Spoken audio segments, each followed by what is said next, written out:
Something's not right there. There we go. All right. So we are now working on thermodynamics, and the way that I think of thermodynamics is that thermodynamics adds what we'll see as entropy and free energy, or technically change in entropy and change in free energy, to delta H, where delta H is the change in enthalpy. And so we will have three thermodynamic functions, and the bulk of the homework today is learning about what is entropy and what is free energy and how to calculate it. So this is the first homework question. It says blank is a thermodynamic function for which a working definition is the heat per mole generated by the system at constant pressure. That's one that you should recognize. We've talked about this before. That's enthalpy. And we've also talked about the fact that the heat per mole or the energy per mole is due to changes in the potential energy of the reactants as they become products. So change in enthalpy is generally related, so that's the answer, but it's also related to a change in potential energy as well. And now let's talk about a couple of these other ones. Change in internal energy, not that we have to worry about this too much, but the change in internal energy is the change in the sum of kinetic and potential energy.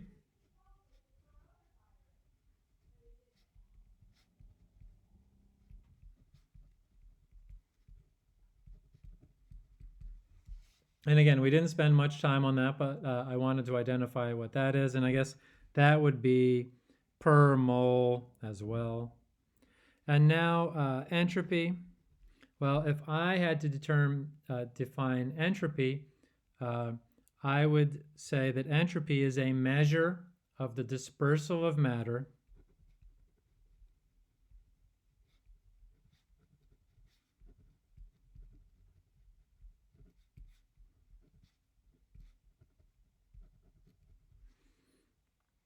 and I mean that's a fine definition or working definition.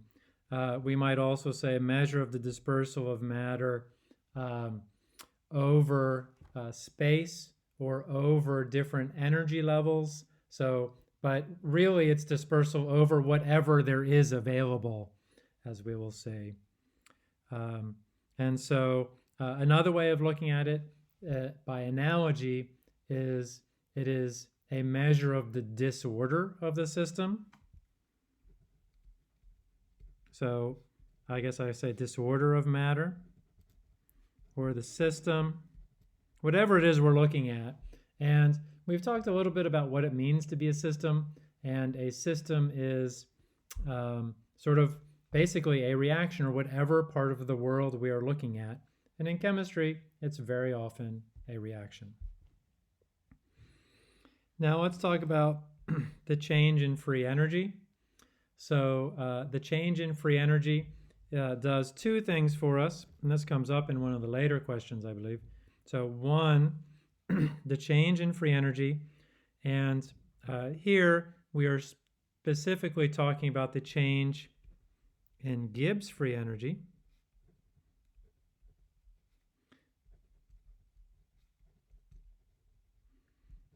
Although I use change in free energy and change in Gibbs free energy equivalently to mean the same thing.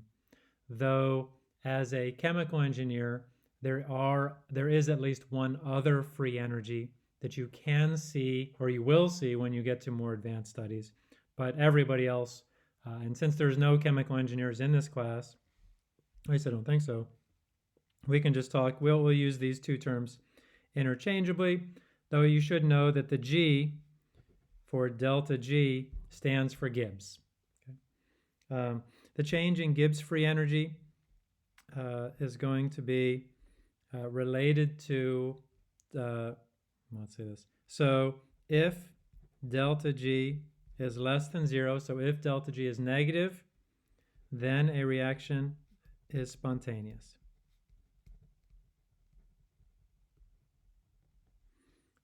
So the first thing delta G does is it tells us for sure whether a reaction is spontaneous. And we'll talk about changes in enthalpy and changes in entropy only in terms of tendencies, meaning that they tend to indicate when something's spontaneous. But delta G is the be-all, end-all of spontaneity. If you calculate delta G and it is negative, then a reaction is spontaneous. And I will add, then a reaction is spontaneous in the forward direction.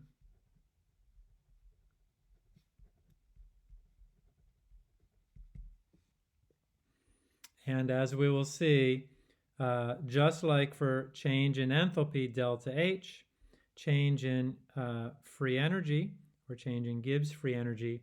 So if you flip the reactants and products, you change the sign as well.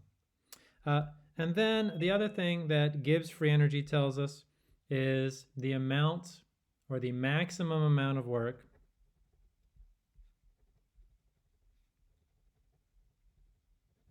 or I'll say this, the maximum amount of energy available to do work.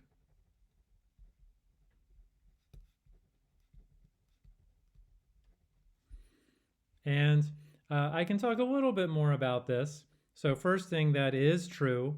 Second thing, if we look at the form of delta G, the change in free energy, is equal to the change in enthalpy, or the change in heat energy, minus temperature times the change in entropy. And what I would like to say is that here, delta H is the amount of energy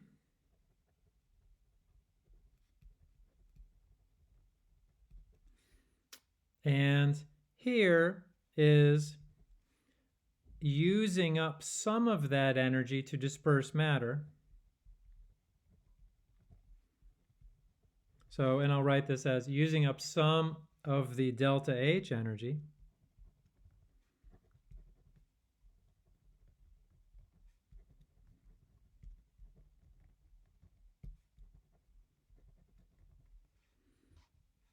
and so delta G is what does it mean to us to be the maximum amount of energy available to do work?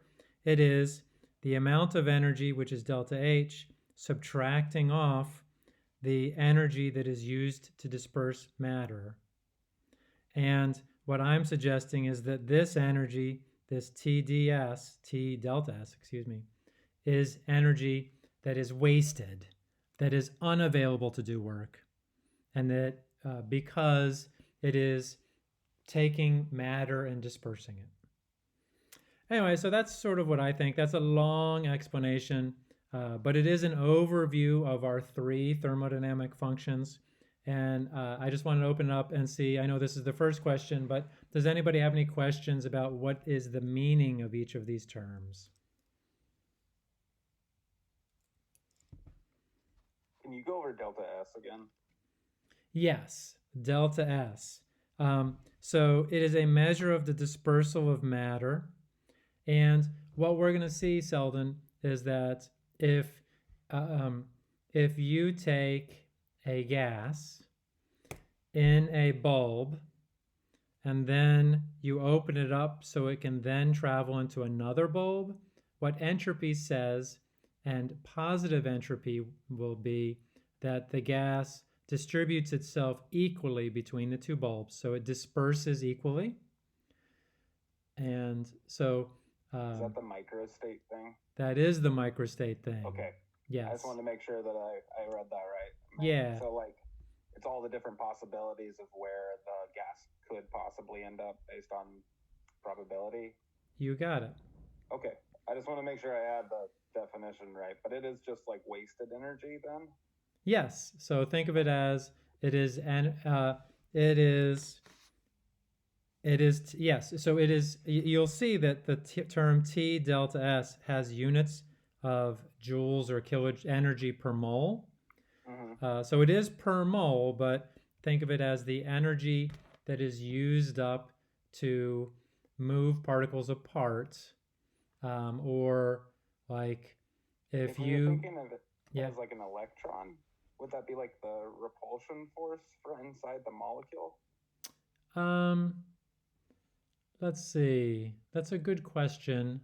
So it's not like so the repulsion force or an attraction, whichever way you think, like if you have two electrons in an atom and therefore they are repelled, that is an electrostatic force and that is a potential energy because you've got energy of position. Okay. Okay. I just wanted to make sure. Yeah. Thanks. Yeah, and what we'll see is that we need to understand the trends in entropy, and we'll see that entropy is increased if you have 1 mole of gas as a reactant going to 2 moles of gas as a product. Like anytime you get more parts, more molecules, you're going, or even so smaller but more, you're going to have more entropy, more dispersal. You're breaking things down, you're taking them apart, you're distributing them. And then the last thing I'll say, and then I'm happy about this anyway, Yeah. is that there's another part to entropy which is, I think, really beautiful. And that is when we calculate the microstates, whichever whatever distribution of particles has more microstates has more entropy and is therefore more probable.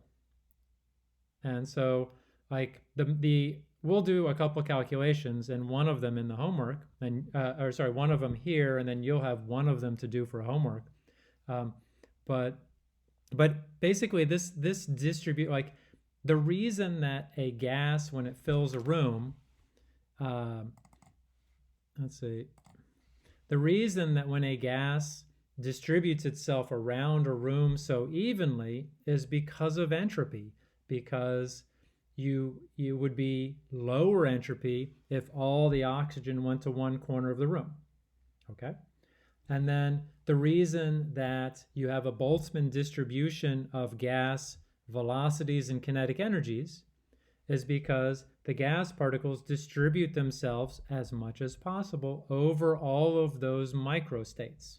So this idea that the most probable thing, which has the highest entropy, it underlies a lot of science, and we don't really talk about it too much, but matter is always being dispersed. And if you think of it, so the tendency to disperse matter and to disperse, in fact, energy over all these different states is, I mean, that's what makes that's why things are spontaneous. That's why things happen. So anyway, it's a little philosophical part there too, but it's really beautiful to me, and it really underlies a lot of why things happen. Now, on the other hand, there's also the things that happen, like when I drop this pen and the potential energy changes, and that would be more of a delta H thing. So there are spontaneous aspects of both delta H and delta S. Okay. Any other questions?